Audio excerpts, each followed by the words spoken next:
Heart Research Center presents A Trip into the Supernatural with best-selling author Roger Morneau. While still a young man in the city of Montreal, Roger Morneau became involved in the worship of demons. In this two-part series, Roger gives us a first-hand account of his harrowing brush with the powers of darkness and ultimately his divine rescue. Also joining him are Cyril and Cynthia Grossi, the very couple who first pointed Roger from the darkness to the light. Conducting this exclusive interview are Dan and Karen Houghton of Heart Research Center. Let's now join the Houghtons and Roger Morneau as we together enter part one of A Trip into the Supernatural.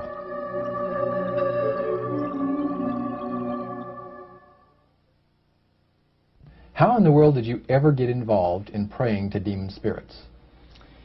Well, when I came out of the Navy after World War II, I was looking for take up a trade in Montreal, Canada. And at that time, I ran across a fellow that had been on a particular ship with me. And he said, "Hey, Morneau, you're alive. How nice to meet you." He said, "Let's have dinner tonight." I said to my boss, "Can I have the evening off?" Because I was the assistant to the Windsor bowling alleys and billiard. You know, it's the high-class place in Montreal where all the dress manufacturing people go and relax. So I got the evening off, and I went out. We went out and had dinner. He told me, "Hey, I got something fantastic to tell you." He said, "I am affiliated with people that speak with the spirits of the dead. How would you like to talk to the spirit of your dead mother?" And I was shocked. I was shocked. He said, "You wouldn't be afraid of talking to the spirit of your dead mother, would you?" Well, I said, "I'll tell you what, I would have to give that some thought, because it's something I never thought about before in my life." Most of us probably haven't. A little afraid of something like that. Well, he says, you know, it's written all over your face. You're afraid of going to a seance. But he says, "I know you. You're going to come." And then he started telling me how brave I was when I was aboard ship, you know, different things. He says, "You're not the same man. You've changed. You're chicken." That's all I needed to hear. I said, "When do we go to a seance?" So one Saturday evening, we were in the place. It was the very first time. Very beautiful place. The medium was a lady. She had a gorgeous new home in Montreal. And there were about 20 invited guests there, which I was one of them. And she communicated with the spirits for different people there, and telling them what the spirit said. And then there was one lady that had been talking almost continually before the seance started, and she didn't believe in the dead appearing and all of this and all that. And she said, "Well, I would have to see my dead sister," she says, "to believe it." So while the seance was going, one man said, "I would like to talk to my friend that died 6 months ago, but I don't want him to appear. Just want to talk to him, because," he says, "I don't trust you talking to my friend for me." So the medium says, "Let me inquire of the spirit." "Yeah, the spirit will talk with you." And that big masculine voice was heard in the place. It says, "Hi, Frank. It's nice of you to ask for me to talk with you." And they had a little chat. And after it was over, Frank says, "This is the greatest thing on earth, to be able to talk with the spirits of the dead." Then the medium said, "We have a very special surprise tonight for you people. A spirit will manifest itself openly here in a few minutes. And it's like a big gust of wind hit the building and right through the wall." Now, the lights weren't terribly bright, but they were like living room lights. A couple of floor lamps and maybe some of these. And that translucent being seemed to come right out of the wall. How did you feel right at that moment? It's almost like my heart stopped a little bit. Okay. You know, very weird feeling. So it was a lady in a beautiful evening gown, floor length. And she said to Mary, "My dear sister, you are so wonderful to have asked for me."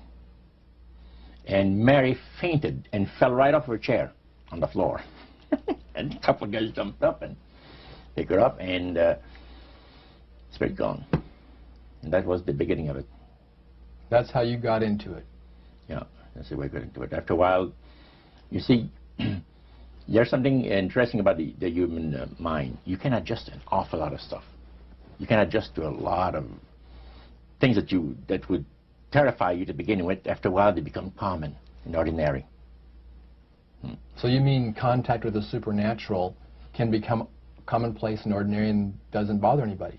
Yeah. In other words, the more that you do it, you're not uncomfortable. That's right. It's just not an uneasy feeling. Yeah. So how did you feel about it? Then I after got that? into a secret society that worshiped the spirits, you see. Well, okay, now, how is that different from the seance, Roger? It happens that the seance are not involving in many ways. But when you get into a secret society of spirit worshippers, then, and especially when you're invited there by the direction of the higher-ups in the spirit world, you never get out of there alive. And this is exactly what my friend and I were up against. We didn't know anything about it. And there was a very, very popular big band leader. Jazz musician? Band, yeah. Very famous. He played a lot in Montreal, Canada, Vancouver, the big cities. And one night we went to one of these seances, and he was with his wife. Now the spirits had told him what to do. Spirit told him, there's two of these guys, give the names, and your wife will want to talk, we'll make it so that your wife will want to talk to the medium when you say that you want to go home because you're tired. As soon as you see that these guys are starting to want to leave, then leave with them at the same time. And as you get outdoors, you ask them if they're driving. They'll say, no, they're going to take the tramway a couple of blocks away. Well, you invite them to get in your car with you, and that you will take them to a fancy restaurant and treat them to some good food and talk about the merchant navy. And that's what the guy did. And there we were in this plush restaurant, pulled into a little alley, and I can still see it like it was yesterday. Just enough room to pass the car, back alley, that happened to give on a restaurant that was on St. Catharines Street, which is the main street of Montreal. And that was quite an evening. So, Roger, you're at this restaurant. What happened? Well, after we were seated, in entering there, the place was just full, packed tight. But there was a couple of tables against a wall that had a reservation sign on it. And the owner of the place recognized the band leader and came and said, good evening, and you gentlemen want a table. So you're one of the reserve people. So we sat there, and we had our favorite alcoholic beverages, you know. And as we talked, the band leader says, how long have you fellas been involved with sorcery? And he shocked us a little bit. And I said, exactly what do you mean? Well, he said, you know, what you people are doing, talking to the supposed spirits of the dead. He says, this is silly.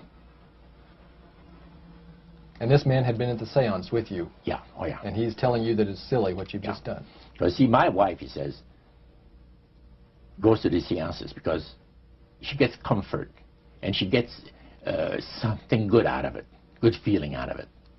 And she lives for what the spirits you know, are going to see that the future is going to be like. To me, he says, I can't bother with this stuff. He says, I want power, I go right to the source of power. And he says, how do you think that I became famous the way that I am? Well, I said, you must have had some good luck. Well, he says, there's no such thing as good luck. He says, there's either some power working for you somewhere, or you don't get ahead in this world. Not in my type of occupation. So it went from there. We got talking about spirit worship. Did it intrigue you? Or did it make you want to find out more about what exactly he was talking about? Yeah. So he said the supposed spirits of the dead that you're talking with are demon spirits. They're fallen angels. They're beautiful beings. Just set it out, just like that. Oh, yeah. It didn't make you uneasy when he said they were Well, just you know, it demons? shocked you a little bit, you know. Something that you first hear mentioned to you. He said, you guys have got a great future ahead of you. Because we've been told, the high priest of our society, secret society, has been told that the master has very special plans for you too. Now, what did he mean by the master? Satan. And we were interested to hear more about it. And he told us, he says, look, we worship spirits. We worship Lucifer and all his angels. They're just as beautiful as they did before they were cast out of heaven. He says there was a misunderstanding in the whole thing, he says, among the inhabitants of the galaxies. And he says our master was misunderstood. And God did not bear with him like he does with people that make mistakes today. So we're in a warfare, good against evil.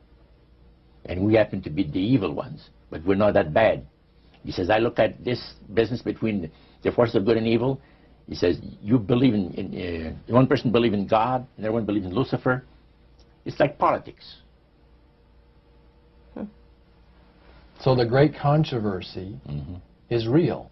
And you've heard someone talk about it that's on the other side.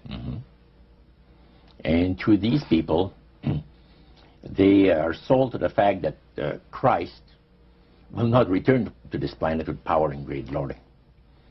He's going to abdicate all claims to the planet, because the high priest once said that Christ will abdicate all claim to the planet because he knows that it is lawfully and rightfully Satan's.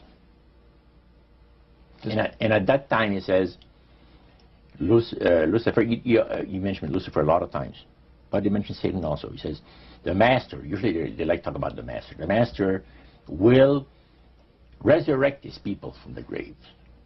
Now, George is telling you all this, or the high priest? George. Okay, when the evening wound down, and you're putting a cap on all that, you guys had consumed some alcohol. Yeah. And did you feel like that there was kind of a one-shot deal? You didn't know if it ever happened again? What happened after that? He said, no. I said, listen, guys. He said, I like to have you, he says, meet some of our people. But about next week, Wednesday evening, I'll pick you up at your place, and you're invited to one of our services. Services? Like a church service? Yeah, something similar like that. It's a testimonial to the spirits, about how the spirits have blessed your life. See? So, when we left there, I said to myself, this guy is half drunk. I'm not going to hear from him again, you know. But it was true. Wednesday night came, he was there with his big Lincoln, step in, and we went to one of the most beautiful area of Montreal. And the place was a mansion. Now, a mansion is usually very large. We'll call this a small mansion. It was beautiful. Most beautiful place. Yeah. Roger, your friend George took you and Roland to this mansion where people worshipped the demons. What was it like there? What kind of people were there? Well, it was a big surprise for me, as I kind of made up in my mind an idea that they were going to be rough-looking characters. But as we entered the place, I was amazed to see that they were all very well dressed, well-mannered, and that a lot of the people, as we were being introduced to people, were professionals. doctors, attorneys, a lot of business people. And see what they had? They had a praise session to the gods, which is the spirit counselors, which are in charge of legions of spirits, of demon spirits. And they talk about what the Lord of their lives has done for them, because they call on particular spirits, like the god Nehushtan, which you read in 2 King about. The Israelites worshipped the golden serpent that Moses had made. Well, behind the spirit worship, behind that, they were worshipping the serpent. They were actually worshipping this spirit Nehushtan. And the same spirit Nehushtan is, the priest was telling us, that the medical doctor that was telling us how he was making operations that had never been made before, because people had to be awake, have no feeling. He was able to, carry on the surgeries that had not been done before. But the spirits would give that capacity to be able to operate without people feeling any pain and things. And also without no problem with the blood, because as he would cut his incision, because the incisions, everything open and with no blood running. So he could do the work that has not been done before. So. Now, I recall reading in your book that at this praise worship service they would sing hymns. Why would they sing hymns in a demon worship? Yeah, this was kind of a big surprise to me when that took place. The priest said, "Hey, let's go down to the worship room of the gods and have a praise session, a singing session." So we go down there, and what did you think they pass around? Church hymnals, Christian church hymnals. And I couldn't believe this. I said, "What's his business?" So the priest says, "Well, now," he says, "for those of you that are new, let me tell you that this is the most feasible way," he says, "to please the spirits. It's to deride Christ and his people, and his church and all that." So they sing out of Christian hymnals. They didn't sing Christian words to the hymns, however. Well, they changed a lot of them. Yeah, and not for the good. It's a form of blasphemy. Yeah. Such as you see today in the rock music world. You see the entertainers, they have these crosses. The ladies got earrings, crosses. The guys got the cross. This is a form of blasphemy, a form of deriding Christ. You see. Spirits cause the people to do that, to find pleasure in wearing this type of emblem, which is the cross is the emblem of the crucifixion of Christ to the Christians. So what were your impressions the first time you went down into that worship room? Well, it was, we'd been there maybe half a dozen times, and the high priest told us after the meeting was over, he wanted to talk to us, my friend and I. So after the most we had left, he says,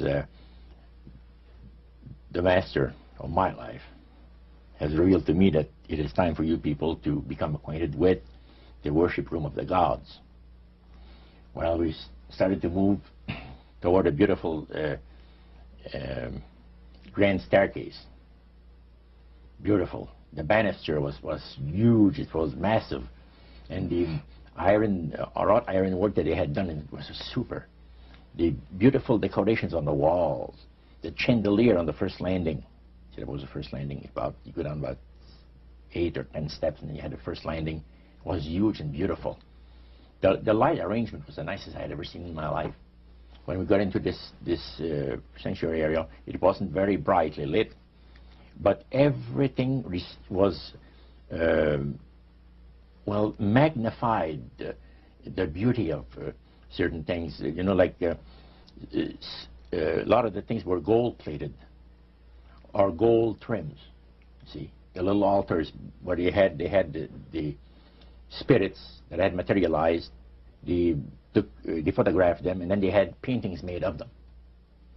And there was probably about maybe 100 of those around the place. Sort of like a shrine? Yeah, and underneath there was a little altar where you have incense and things that they would use in their prayer sessions and things like that, devotions to certain spirits.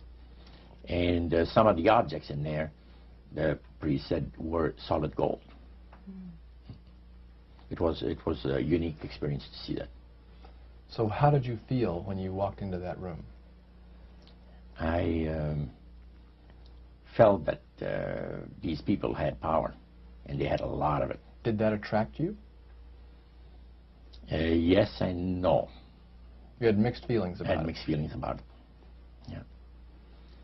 Because to a certain extent, things looked so good and sounded so good to us.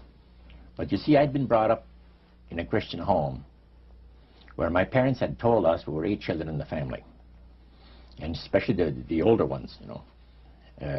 My dad says, well, you know, if you get involved in wrongdoing, you're going to have to pay the price. There's always a cost for everything in this world. So this thought kept creeping into my mind. Just how far you go with these spirits before we start paying the price. See? So it made you just a little bit nervous. Oh, yes. But yet you kept going back. Oh, there was no way out. Because that's what we're told. You knew at that time. Yeah. So you were moving forward more on fear. More on fear, yes. Because the high priest said that the master had special plans for us in our lives. And that no one ever went into this society unless they were invited by the spirits. See, so that was made very clear. And he also expressed to us the danger, explained to us the danger of going against the will of the spirits. And he mentioned about this one man and his wife that live in a fireproof building in Montreal. The place burned right down. Seek the Lord while he may be found. Call upon him while he is near. Let the wicked forsake his way, and the unrighteous man his thoughts. Seek the Lord while He which testifieth these things saith, Surely I come quickly. Amen. Even so, come, Lord Jesus.